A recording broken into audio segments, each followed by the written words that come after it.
थाम कर वो आने वाली हर आहट को ध्यान से सुनने की कोशिश करने लगे। तभी उन्हें सामने घनी झाड़ियों के पीछे कुछ हलचल सुनाई दी। उन्होंने तीर कमान पर लगाते हुए उसकी रस्सी पीछे खींच ली और उन झाड़ियों पर निशाना लगाया। उन्हें बिल्कुल भी अंदाजा नहीं था कि झाड़ियों के पीछे क्या है, फिर भी वो डटे रहे। उनकी सांसें बिल्कुल शांत थी। सिर से बहने वाला पसीना धीरे धीरे कान से होते हुए गले तक आ गया था। लग रहा था झाड़ियों के पीछे जो कुछ भी है वो बड़ी तेजी से लक्ष्मण की ओर झपटेगा और उसी का फायदा उठाकर लक्ष्मण इसके सीने पर तीर चलाकर उसे खत्म कर देंगे। पर तभी लक्ष्मण को अपनी दाईं तरफ की झाड़ियों में भी उसी तरह की हलचल होती नजर आई और फिर बाईं तरफ बिना आवाज किए उन्होंने तीर की रस्सी को ढीला किया और दोबारा अपने कंधे से लगाते हुए चुपके से अपनी कमर पर लगा कोयता निकाल ही रहे थे कि तभी कोई बिजली की रफ्तार से उनके ऊपर झपटा और लक्ष्मण जमीन पर पड़े थे और उनके गले पर किसी ने वैसा ही तेज धार वाला कोयता रखा हुआ था। अब धीरे धीरे 8-10 आदिवासी लोगों का झुंड झाड़ियों से निकलकर सामने आ गया। उनके पास पुराने जमाने के हथियार थे, जैसे तीर, कोयता, कुल्हाड़ी। क्रूरता से भरे उन लोगों के चेहरे देखते हुए लक्ष्मण अपने आप को छुड़ाने के लिए छटपटाने लगे। तभी बाईं तरफ से किसी की आवाज आई। किसी ने सच ही कहा है, लातों के भूत बातों से नहीं मानते। लक्ष्मण को बुरी तरह जकड़ रखा था। जमीन पर पड़े ही उन्होंने गर्दन घुमाकर उस आवाज की तरफ देखा। एक अधनंगा इंसान जो उन आदिवासियों के झुंड का मुखिया था, वो उनकी तरफ चला आ रहा था। वह लक्ष्मण के सिर के पास आकर खड़ा हो गया और अपना पैर लक्ष्मण के गाल पर रखते हुए बोला, क्यों बे लक्ष्या, तुझे कितनी बार बोला ये जंगल हमारा इलाका है? लेकिन मैंने तो सुना है ये जंगल सिर्फ जंगली जानवरों का इलाका है। जंगली जानवरों का नहीं, इस शेर का है। और यहाँ से शिकार तो क्या, पेड़ का पत्ता भी ले जाओगे तो तेरा हाथ जिस्म से अलग कर देंगे। उसकी बात सुनकर गुस्से से थोड़ा कराते हुए लक्ष्मण ने कहा, लेकिन जाना तो पड़ेगा ही। क्या करूं, बेटी से वादा किया है कि आज शिकार लेकर ही वापस लौटूंगा। अफसोस है कि आज तू अपना वादा पूरा नहीं कर पाएगा, शायद आज के बाद कभी भी। इसका बायां हाथ कोहनी से नहीं, कंधे से काट कर अलग कर दो। उसके साथी ने लक्ष्मण का हाथ जमीन पर फैलाया, दूसरे ने उनके हाथ के ऊपर पैर रखकर जकड़ लिया। लक्ष्मण छटपटा रहा था, खुद को छुड़ाने की पुरजोर कोशिश कर रहा था, पर उन्होंने उसे बुरी तरह जकड़ रखा था। तभी हाथ में तेज धार वाला कोयता लेकर एक हट्टा कट्टा 6.5 फीट लंबा गुस्सैल चेहरे का आदमी चलता हुआ आगे बढ़ने लगा। उसके हाथ में पकड़े तेज धार वाले कोयते पर पहले ही काफी खून लगा था, जो सूख कर काला पड़ चुका था। जमीन पर पड़े लक्ष्मण की छटपटाहट देखकर मुखिया जोर जोर से हंसने लगा। उसे काफी मजा आ रहा था। उसने कोयता हवा में उठाया ही था कि तभी ऊपर पेड़ पर घात लगाए बैठे काले तेंदुए ने और उनमें जैसे अफरा तफरी हल्ला मच गया। उसके सारे साथी लक्ष्मण को छोड़ अपनी मुखिया को बचाने में लग गए, पर उस तेंदुए ने मुखिया को बुरी तरह से घायल कर दिया। तभी लक्ष्मण खड़े हो गए और जमीन पर पड़ा अपना कोयता उठाया और सीधा उस तेंदुए के गले को निशाना बनाया। और फिर मुखिया जख्मी हालत में जमीन पर पड़ा लहूलुहान होकर कराह रहा था। तेंदुआ वहीं ढेर हो गया था। उस तेंदुए ने मुखिया का हाथ ही कंधे से उखाड़ दिया था। लक्ष्मण ने पेड़ों के कुछ पत्ते तोड़े और मुखिया को खाने के लिए दिए और कुछ को उसके कंधे पर बांधते हुए कहा, थोड़ी दूर पानी का झरना है, अपने जख्म वहां पर आकर अच्छे से धो लो और ये जड़ी बूटी दिन में 4 बार खानी है और किसी वैद्य जी को दिखाओ। और तभी वहां से गुजरने वाले एक हिरन को लक्ष्मण ने तीर से जख्मी किया। मरे हिरन को अपने कंधे पर लाद कर लक्ष्मण ने कहा, देखा, जिसे अपना इलाका समझ रहा था वो इन जंगली जानवरों का इलाका है।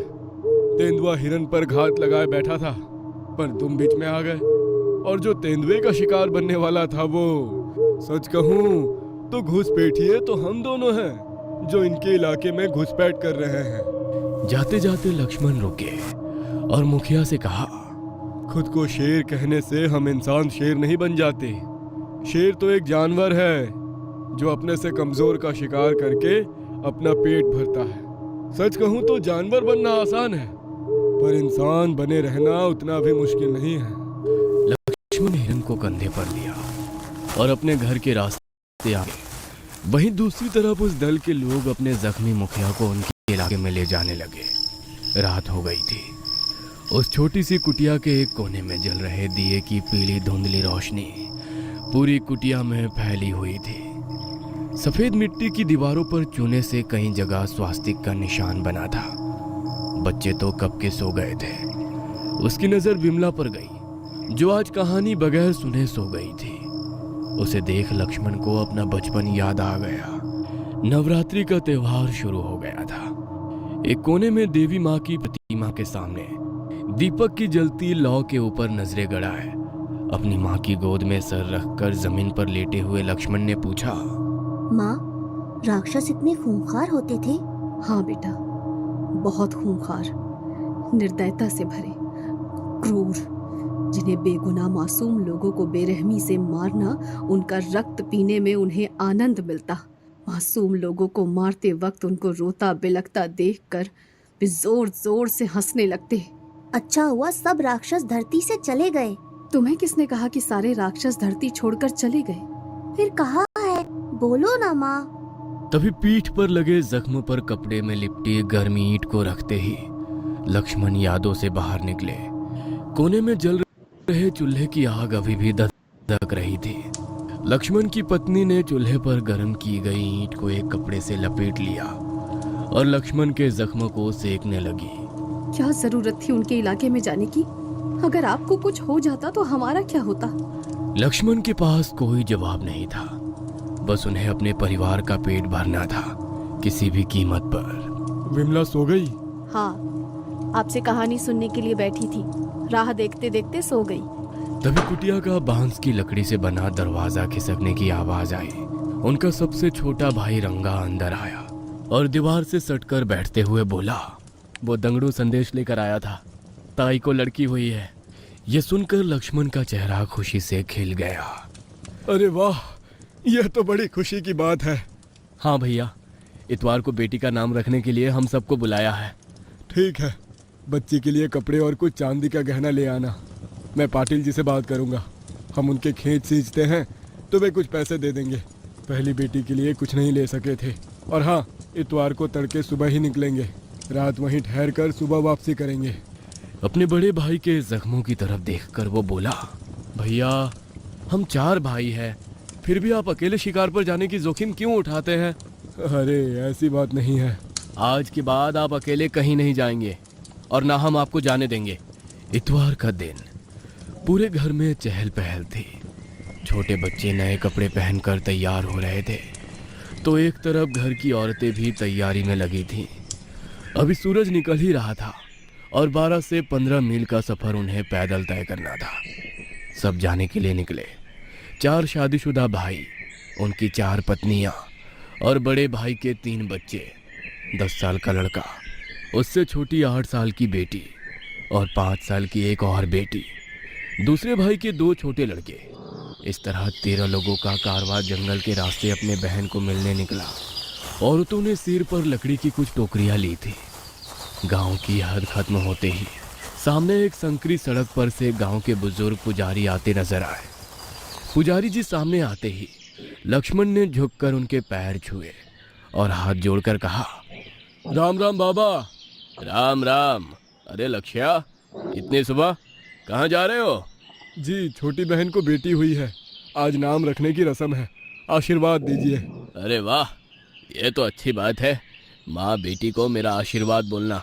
और एक बात, शाम होते होते अमावस शुरू होगी, अच्छे संकेत नहीं है। बस औरतों और बच्चों का ख्याल रखना, खासकर अगर कोई औरत पेट से है तो उसका ज्यादा ध्यान रखना। जी बाबा। कहकर सब सफर के लिए निकले। सबसे आगे बड़े भाई लक्ष्मण, फिर सारे बच्चे, उनके पीछे औरतें और सबसे आखिर में तीनों भाई। हर भाई की कमर को चमड़े की बेल्ट में लगा 3.5 फीट लंबा कोयता, साथ ही हाथ में एक लकड़ी का डंडा। उनके पास इस वक्त वो सारे हथियार थे जो जंगल के किसी भी खूंखार जानवर से निपटने के लिए काफी थे। जंगल काफी डरावना था। चारों घनी झाड़ियां, पेड़ों के तने में लकड़ियों के बीच बसे कीड़ों की किर किर आवाज लगातार आ रही थी। एक ऊंचे पेड़ की कोहनी के बीच बैठा उल्लू अपनी बड़ी बड़ी आंखों से नीचे से गुजरते उन मुसाफिरों को देख रहा था। जंगल का ये डरावना खौफनाक माहौल किसी भी आम शहरी इंसान के लिए काफी डरावना हो सकता था, पर वे इस जंगल में पले बढ़े लोग थे। इसी जंगल से वो एक गांव से होते हुए दूसरे गांव जाया करते थे। उनके लिए ये सब आम था। बड़ा भाई लक्ष्मण बिल्कुल शांत चल रहा था, तो उनके पीछे बच्चे खेलते कूदते आगे बढ़ रहे थे। घर की महिलाएं अपने पास रखी पोटलियां सर पर ढोए घर की बातें करते हुए जा रही थी, तो सबसे पीछे चलने वाले तीनों भाई खेती बाड़ी और फसल के बारे में बात कर रहे थे। सब कुछ सामान्य चल रहा था, पर सबसे आगे चलने वाला लक्ष्मण थोड़े बेचैन थे। उनके दिमाग में पुजारी की बात घूम रही थी। वे मन में सोचने लगे, आज शाम होते होते अमावस्या शुरू होने वाली है। अमावस शुरू होने से पहले वो किसी अनहोनी के संकेत दे देती है या अनहोनी शुरू हो जाती है। वे अपने विचारों में ही खोए थे कि तभी पीछे से उन्हें अपने भाई की आवाज सुनाई दी। भैया!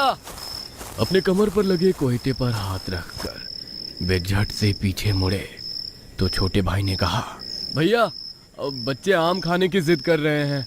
अपने छोटे भाई की बात सुनकर उन्होंने आसपास खड़े ऊंचे पेड़ों पर नजर डाली। वहीं पर एक ऊंचा आम का पेड़ उन्हें नजर आया।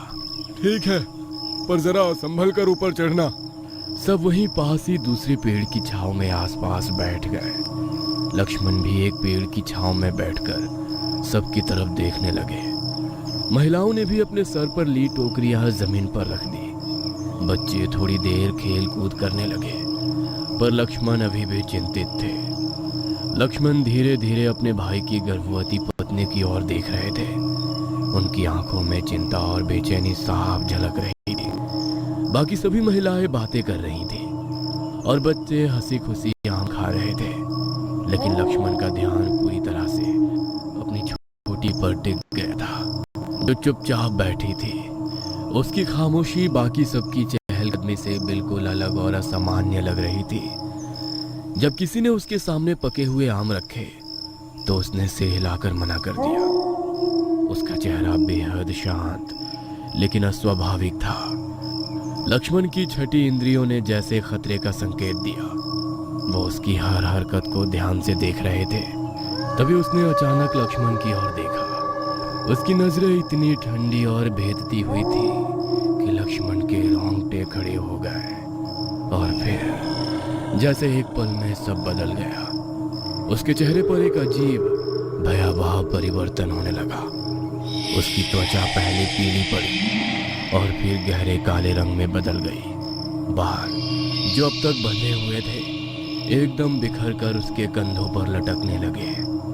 उसकी आंखें बड़ी लाल और डरावनी हो गई, जैसे उनमें आग जल रही हो। उसके होठों पर एक अजीब सी कुटिल मुस्कान आई और वो हंसने लगी। एक कर्कश भयानक हंसी जो हर किसी के दिल में डर का संचार कर दे। लक्ष्मण को लगा जैसे उनकी सांस रुक गई हो। वह डर के मारे अपनी जगह से हिल भी नहीं सके। उसने धीरे धीरे खड़े होकर लक्ष्मण की ओर देखा। उसकी चाल में एक अजीब झटकेदारपन था, जैसे उसके शरीर पर अब किसी और का कब्जा हो। और फिर बिना किसी चेतावनी के वो अचानक बिजली की तेजी से लक्ष्मण की ओर झपटी। क्या हुआ था उनके भाई की पत्नी को? किसने उस महिला को इस कदर बदल दिया? क्या लक्ष्मण अपनी जान बचा पाएगा या फिर इस रहस्यमयी शक्ति का शिकार बन जाएगा? और सबसे बड़ा सवाल, क्या बाकी परिवार भी इस भयावह खतरे से सुरक्षित है या फिर एक एक कर हर किसी का शिकार होगा? क्या आप भी रातों को once upon a time horror की कहानियों से सिहर उठते हैं? क्या आप चाहते हैं कि सबसे खौफनाक कहानियां सबसे पहले आप ही सुने? तो फिर देर किस बात की, प्रीमियम फैन बन जाइए और अपनी पसंदीदा कहानियों का मजा उठाइए। सिर्फ once upon a time horror पर अभी सब्सक्राइब करें। लक्ष्मण को ऐसा लगा जैसे उनके दिल की धड़कन एकदम से रुक गया हो। डर और घबराहट की लहरें ने उन्हें अपनी गिरफ्त में ले लिया था और वो झट से अपनी जगह पर खड़े हो गए। वो जोर से आवाज देकर अपने भाइयों को आगाह करने की कोशिश करने लगे, लेकिन उनकी आवाज नहीं निकल पा रही थी। आंखों के सामने अंधेरा था और दिल में एक अजीब सी अनहोनी की आहट गूंज रही थी। भैया उठिए, चलते हैं। लक्ष्मण ने आंख खोलकर देखा तो उनका छोटा भाई उन्हें उठा रहा था। सब जाने के लिए तैयार थे। उन्होंने अपने आसपास देखा तो सब कुछ सामान्य था। लक्ष्मण भी उठकर खड़े हो गए और उन्होंने दोबारा अपने भाई की गर्भवती पत्नी की तरफ देखा। वो हंसी खुशी सबके साथ चल रही थी। लक्ष्मण ने उठकर अपने हथियार हाथ में लिए और बिना कुछ बोले जंगल के रास्ते वे अपनी मंजिल की तरफ बढ़ने लगे। गांव में दोपहर का समय था। सूरज की तेज किरणें जैसे धरती को भस्म कर देने को तैयार थी। हवा में घुटन महसूस हो रही थी, पर शायद ये सब लक्ष्मण को ही लग रहा था, क्योंकि बाकी सब लोग आपस में हंसी मजाक कर रहे थे। घर के भीतर नामकरण की रस्म हो रही थी। छोटे से पालने में बच्चे की बुआ बच्ची का नाम रख रही थी। बाकी महिलाएं भी कार्यक्रम का आनंद ले रही थी। घर में माहौल हंसी खुशी भरा था। आंगन में एक बछड़ा गाय का दूध पी रहा था। वही घर के बाहर पास एक आम के बड़े से पेड़ के नीचे कुछ बच्चे छुपन छुपाई खेल रहे थे तो कुछ कंचों से खेल रहे थे। बड़े बुजुर्ग लोग जो एक पेड़ के नीचे बैठ अपनी गप्पों में व्यस्त थे, मगर लक्ष्मण का दिल घबरा रहा था। वे मन ही मन प्रार्थना कर रहे थे कि सब कुछ ठीक हो जाए, लेकिन वो चाहकर भी चिंता और डर को नजरअंदाज नहीं कर पा रहे थे। रात के करीब 8 बजे थे। खाना खाकर सभी मर्द बरामदे में गप्पे मारते हुए पान का लुत्फ उठा रहे थे। घर में खुशी के उस माहौल में अपने दिल में बसी डरावनी बातों को लक्ष्मण कुछ हद तक भूल चुके थे। तभी अचानक ही एक खामोशी छा गई। उस खामोशी में उन्होंने भीतर से औरतों के हल्की आवाजों को सुना। कुछ ठीक नहीं था। एक अनजानी घबराहट उनके दिल के सामने लगी। उन्होंने सामने दरवाजे की तरफ देखा तो उनकी पत्नी जो चुपचाप बाहर आकर सिर के ऊपर पल्लू कर सिर छुपाए हुए बोली, काफी देर से विमला कहीं नजर नहीं आ रही। उनकी आवाज में चिंता और डर साफ नजर आ रहा था। लक्ष्मण ने गुस्से में जवाब दिया, अरे तो इसमें रोने की क्या बात है? जरा आसपास देखो, होगी किसी घर में। उनकी पत्नी कांपती हुई आवाज में बोली। आस पड़ोस सब जगह देखा पर वो नहीं मिल रही। उनकी पत्नी की ये बातें लक्ष्मण के अंदर तक गूंजने लगी। काफी देर से हंसी मजाक के माहौल में उन्होंने भुलाए हुए डर ने दोबारा उनके दिल पर दस्तक दी थी। फिर गहरी सांस लेते हुए उन्होंने कहा, अब ठीक है, रोना बंद करो, हम देखते हैं। वो उठकर दरवाजे से बाहर निकले। उनके पीछे उनके सभी भाई और जीजा भी चल पड़े। रात के काले अंधेरे ने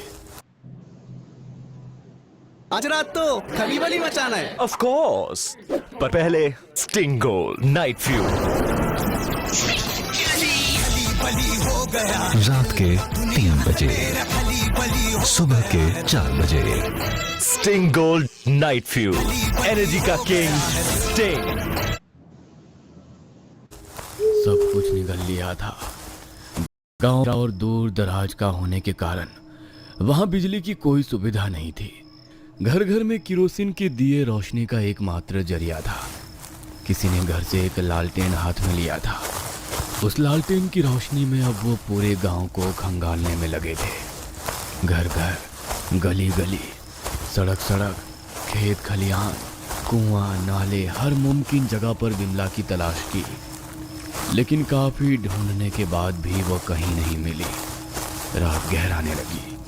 पूरे गांव में एक दहशत भरा सन्नाटा उन सब का पीछा कर रहा था। रात के लगभग 10 बजे होंगे। वे सभी चिंतित चेहरे से थके हुए खाली हाथ वापस लौटे। घर की महिलाओं की आंखों में एक उम्मीद और आशा थी, लेकिन उन्हें खाली हाथ लौटा देखकर वो उम्मीद भी टूट गई। उनकी पत्नी का चेहरा जैसे तिल तिल कर मुरझा रहा था। दिल में डर और घबराहट का समंदर था। वो पूरी तरह से टूट चुकी थी, जैसे उनकी हर उम्मीद धुंधली होती जा रही हो। रोते हुए वो बिमला के लौटने की दुआ कर रही थी। वो उम्मीद भरी निगाहों से अपने पति लक्ष्मण की तरफ देख रही थी। लक्ष्मण की पत्नी ने रोते हुए कहा, मेरा दिल बहुत घबरा रहा है। आप गांव के मंदिर में देवी के सामने कॉल लगाकर देखिए, आखिर हुआ क्या है। उनकी आवाज में हताशा और डर था। वो सिसकते हुए रोने लगी और पास बैठी औरतों ने उन्हें सहारा दिया। लक्ष्मण चुपचाप खड़े रहे। उनकी आंखें झुकी हुई थी। वे खुद को उस स्थिति से बाहर नहीं निकाल पा रहे थे। एक पल के लिए उन्होंने अपनी आंख बंद की और उनकी नजर के सामने अपनी बेटी विमला का हंसता खिलखिलाता चेहरा उभर आया। उन्होंने अपनी आंखें खोलकर एक गहरी सांस ली और बाहर की हवा में खुद को संजीवित करने की कोशिश की।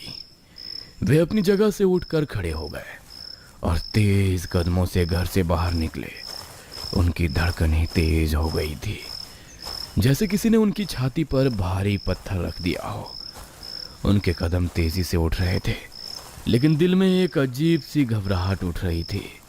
जैसे जैसे वे पुजारी के घर की ओर बढ़ते गए, उनके भीतर के विचार और भी विकृत हो गए थे। क्या किया मैंने? क्यों विमला को अकेला छोड़ दिया? क्या उसने कोई गलती की? क्या हुआ होगा उसके साथ? क्या वो कहीं खतरे में तो नहीं है, या किसी जंगली जानवर ने? नहीं नहीं, वो ठीक होगी। अनगिनत सवाल जैसे उनके दिमाग पर किसी हथौड़े की तरह चोट कर रहे थे। उन्हें सांस लेने में भी मुश्किल हो रही थी, लेकिन उन्हें खुद को शांत करने की कोशिश करनी थी, क्योंकि अब उन पर सबकी उम्मीदें थी। गांव के उस कच्चे रास्ते पर चलते हुए कुछ था जो खतरनाक अनहोनी जैसा महसूस हो रहा था। उन्हें वो डर नहीं था जो आमतौर पर रात को होता है, बल्कि एक गहरी अनहोनी की आहट थी जो उनकी पीठ में सिहरन पैदा कर रही थी। उन्हें वो घटना याद आई। हमारे पुजारी जी ने कहा था कि अमावस की रातें विशेष होती हैं, खासकर औरतों और बच्चों के लिए ध्यान रखना। और मैंने अपनी बेटी की सुरक्षा के लिए कुछ नहीं किया। आखिरकार वे पुजारी के घर पहुंचे। एक छोटी सी कुटिया जिसके भीतर हल्का सा केरोसिन का दिया जल रहा था। उस हल्के प्रकाश की तरह ही उनकी उम्मीद भी मध्यम सी जल रही थी। एक आदमी ने पुजारी को पुकारा और कुछ ही पलों में पुजारी का पोता दौड़ते हुए बाहर आया। उसके कपड़े मैले थे और बाल बिखरे हुए थे, लेकिन उसकी आंखें साफ और तेज थी। दादाजी घर में नहीं है, वे पंचायत के चौराहे पे होंगे, आम के पेड़ के नीचे। इतनी रात को वहाँ? किसी ने पूछा। उस लड़के ने कहा, हाँ, गांव के बड़े बुजुर्ग खाना खाने के बाद वहीं गप्पे लड़ाते हैं। अब ठीक है, शुक्रिया। वो सब गांव के चौराहे की ओर बढ़ने लगे। दूर से उन्हें पेड़ के नीचे बैठे कुछ लोग नजर आए। पास जाकर लक्ष्मण ने कहा, हमें पुजारी जी से मिलना है। तभी 60-65 साल के एक बुजुर्ग व्यक्ति ने उठकर उनसे पूछा, जी कहिए, क्या काम है? और वैसे भी मैंने आपको पहचाना नहीं। लक्ष्मण की जीजा श्रीपति ने आगे बढ़ते हुए कहा, पुजारी जी, ये लक्ष्मण है, मेरे साले। अरे बेटा, तुम इतनी रात को कैसे आना हुआ? थोड़ी समस्या आ गई थी, श्रीपति ने गंभीरता से कहा। अगर कोई परेशानी है तो खुलकर कहो। जीजा ने लक्ष्मण की तरफ देखा और कहा, आज हमारी बेटी का नामकरण था, इसलिए मेरे साले साहब अपने परिवार के साथ गांव आए, लेकिन अब उनकी छोटी बच्ची लापता हो गई है। पूरे गांव में काफी ढूंढा, लेकिन वो कहीं नहीं मिल रही। घर की महिलाओं का रोते रोते बुरा हाल है। हम सब भी बुरी तरह परेशान हैं, इसलिए हम चाहते हैं कि आप हमारे ग्राम देवता के मंदिर में कॉल लगाकर देखिए, आखिर किस दिशा में और किस अवस्था में है वो। पुजारी ने सभी की तरफ गंभीर नजर डाली। उन्होंने ऊपर आसमान की तरफ देखा और कुछ पल के लिए बिल्कुल खामोश खड़े रहे। फिर वो सिर झुकाए मंदिर की ओर चलने लगे। उनके पीछे लक्ष्मण और उनके सभी भाई और कुछ गांव के लोग चलने लगे। रास्ता कच्चा था और हर कदम पर पत्तियों की सरसराहट हो रही थी, जैसे रात खुद फुसफुसा रही हो। मंदिर में पहुंचते ही पुजारी ने देवी की मूर्ति के सामने दीप जलाया और पूजा शुरू की। बाकी लोग धीरे धीरे जहां जगह मिली वहां पर दुबक कर बैठ गए। लक्ष्मण का चेहरा सख्त था, लेकिन आंखों में गहरी चिंता झलक रही थी। उनके दिल में लगातार उधेड़ बुन चल रही थी। वो सोच रहे थे कि देवी के दरबार में सब कुछ सही हो जाएगा, लेकिन एक अजीब से डर ने उनके दिल को घेर लिया था।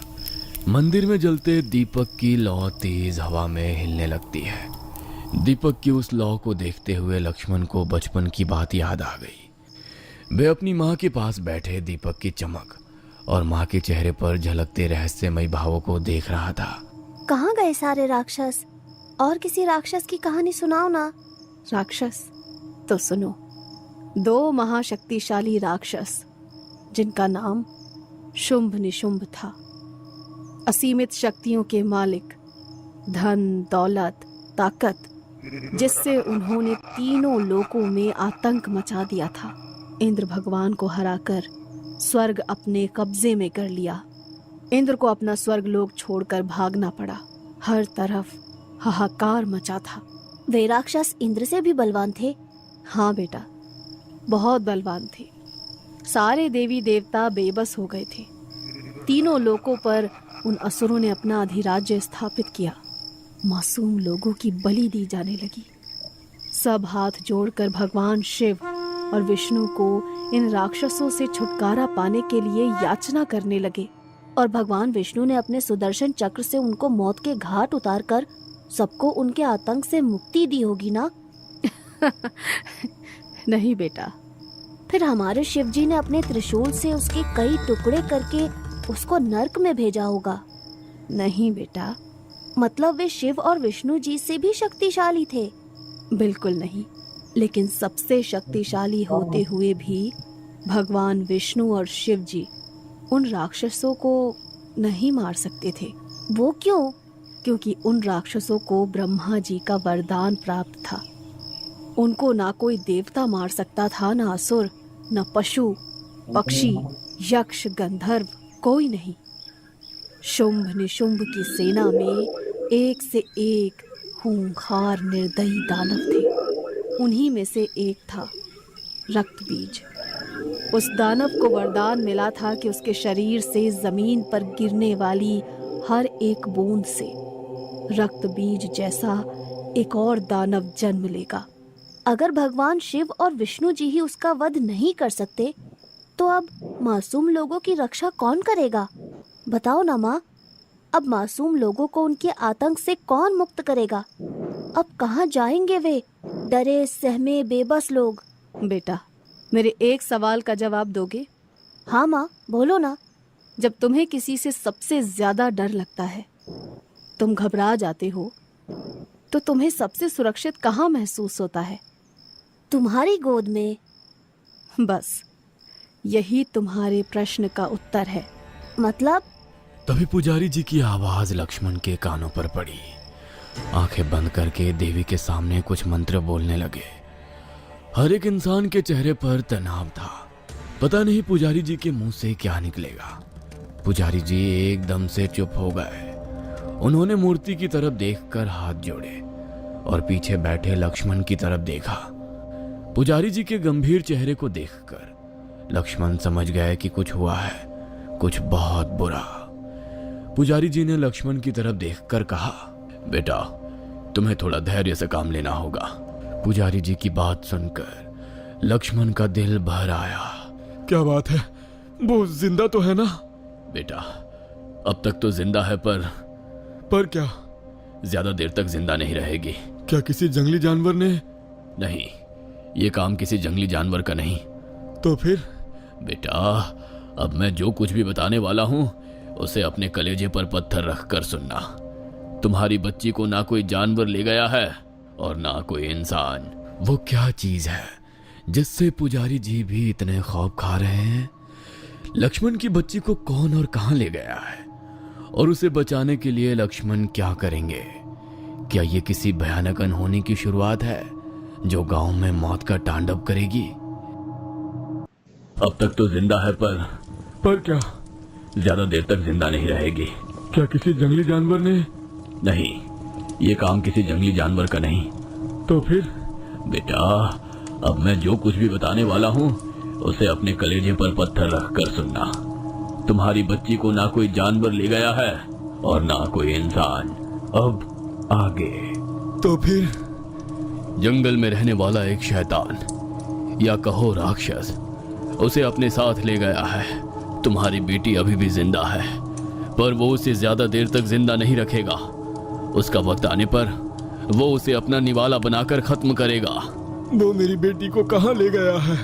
यहाँ से 7 से 8 कोस दूर घने जंगल में एक जगह है जिसे यहाँ के गांव वाले भूतों की जाली या घेराव कहकर पुकारते हैं। भूतों की जाली का नाम सुनते वहां मौजूद लोगों में सन्नाटा फैल गया। हर कोई एक दूसरे की तरफ खौफ भरी निगाहों से देखने लगा। पुजारी जी ने आगे कहा, 2 से 2.5 कोस घने जंगल में फैला वो इलाका पूरी तरह से शैतान के कब्जे में है, और जहां तुम्हारी बेटी है उसे मौत का शिकंजा कहा जाता है। वहां कोई जंगली जानवर भी नहीं मिलेंगे तो सिर्फ सांप, बिच्छू या ऐसे ही जहरीले सरीसृप। कुछ लोगों का मानना है कि शैतान वाली बात झूठ है। असल में वहां एक बड़ा खजाना छुपा रखा है और वहां छुपे खजाने तक कोई ना पहुंच सके, इसीलिए शैतान कुमारी बात